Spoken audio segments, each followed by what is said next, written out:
Halo,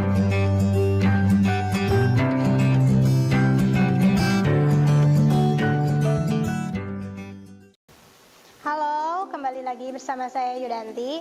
Untuk video kali ini saya akan membahas mengenai masih dari materi pembelajaran bahasa Indonesia untuk kelas 12, yaitu bab 2 tentang menikmati cerita sejarah Indonesia.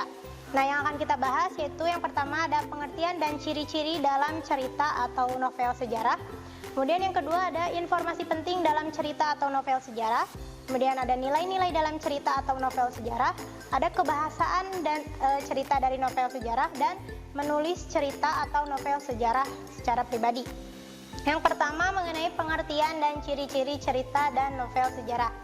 Nah, cerita teks sejarah adalah naskah cerita atau narasi rekaan yang mengandung unsur-unsur sejarah. Nah, cerita sejarah ini sering dituliskan dalam suatu karya sastra, yakni novel. Nah, novel sejarah ini adalah novel yang menceritakan fakta kejadian masa lalu yang menjadi asal-usul atau latar belakang terjadinya sesuatu yang memiliki nilai sejarah. Seperti itu. Kemudian ada juga ciri-ciri novel sejarah yang membedakan novel sejarah dengan novel yang biasa.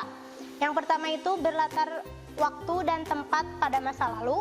Kemudian menceritakan kisah yang terjadi pada masa lalu, berbentuk karya sastra, menggunakan narasi dan dialog dalam penulisannya, kemudian sering menggunakan konjungsi temporal, dan disajikan secara kronologis atau urutan peristiwa atau kejadian. Contoh dari novel sejarah ini seperti novelnya Bumi Manusia, nah itu termasuk ke dalam novel sejarah. Kemudian yang kedua itu yaitu mengidentifikasi informasi penting dalam cerita atau novel sejarah. Yang pertama yaitu ada unsur intrinsik dan ada yang keduanya itu unsur ekstrinsik. Nah, unsur intrinsik ini tidak jauh beda dengan cerpen ataupun dengan novel yang lainnya, sama saja, tetapi diisinya yang berbeda ya. Yang pertama ada tema, kemudian ada amanat, ada penokohan, ada sudut pandang, ada latar dan juga alur. Sedangkan unsur ekstrinsiknya itu yang pertama ada rekaman kebesaran, ketinggian, dan kegemilangan pemerintah, atau karena tadi merupakan novel sejarah jadi harus mencakup yang akan diceritakan di novel itu. Kemudian segi corak penceritaan, kemudian ada unsur biasnya, ada juga unsur keagamaan. Baik, jadi karena ini novel sejarah, jadi ada beberapa unsur yang dapat atau yang melatar belakanginya, bisa unsur keagamaan, unsur politik, unsur budaya, dan unsur sosial. Kemudian untuk selanjutnya ada struktur dari teks cerita sejarah atau novel sejarah. Ini hampir sama dengan struktur dari cerita pendek seperti itu ya. Yang pertama ada abstrak, yang kedua ada orientasi, kemudian ada komplikasi. Nah, komplikasi ini adanya timbulnya permasalahan, kemudian ada klimaks atau puncak permasalahan, ada resolusi yaitu penyelesaian dari permasalahan, dan ada koda. Selanjutnya, bagaimana cara membedakan antara novel sejarah dengan cerita sejarah? Yang pertama untuk cerita sejarah terlebih dahulu. Nah, cerita sejarah ini yang pertama itu dibagi menjadi dua, yakni teks sejarah dan fiksi sejarah. Kemudian yang kedua itu ada direkonstruksi berdasarkan fakta kejadian masa lalu. Jadi berdasarkan apa yang telah terjadi sebenarnya. Sedangkan novel sejarah ini yang pertama dibagi menjadi dua, yakni novel sejarah fiksi dan non-fiksi. Maksudnya kalau fiksi itu jadi ada hal-hal yang ditambahkan seperti itu ya. Kemudian atau ada hal-hal yang tidak mungkin terjadi di kehidupan nyata. Kemudian yang kedua itu bercerita tentang kejadian masa lalu dengan bumbu-bumbu sastra seperti itu. Nah, bagaimana cara menganalisis kebahasaan cerita atau dari novel sejarah ini? Nah, yang dari analisis kebahasaannya itu ada 3.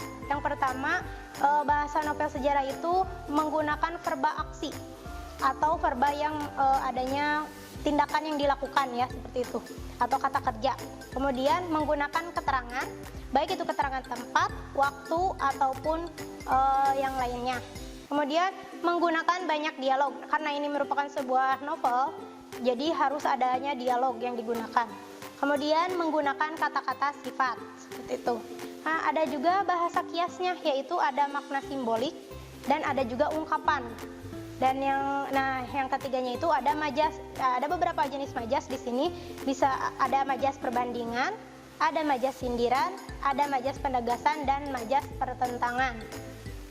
Oke, untuk selanjutnya adalah bagaimana cara kita menyusun atau hal-hal apa saja yang harus disiapkan ketika menyusun cerita atau novel sejarah pribadi.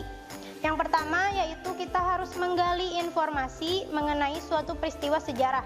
Jadi kita harus mencari tahu terlebih dahulu mengenai informasi-informasi sejarah yang telah terjadi agar nantinya itu tidak adanya kesalahan ya. Maksudnya tidak ada perbedaan antara sejarah yang sebenarnya terjadi dengan apa yang akan kita tulis di sebuah novel. Kemudian yang kedua itu mengumpulkan cerita-cerita mengenai sejarah. Setelah kita menggali informasi, kita mengumpulkan apa saja yang akan kita tuangkan di dalam novel. Kemudian yang ketiga, menentukan cerita sejarah yang akan ditulis. Dan yang keempat itu membuat urutan peristiwa dalam cerita sejarah. Yang kelima, menyusun kerangka cerita. Dan yang keenam itu membuat narasi cerita sejarah berdasarkan informasi dan urutan peristiwanya yang telah kita susun sebelumnya. Nah, cukup sekian untuk pembelajaran dari novel sejarah di bab 2. Terima kasih. Kunjungi sosial media lainnya seperti website kami di pkbmalkata.com, Facebook PKB Malkata Mananjaya, Instagram PKB Malkata _official. Dan terima kasih telah klik video ini. Jangan lupa like, comment, share, and subscribe untuk menunjukkan dukungan kamu terhadap channel ini. Enjoy the video PKB Malkata.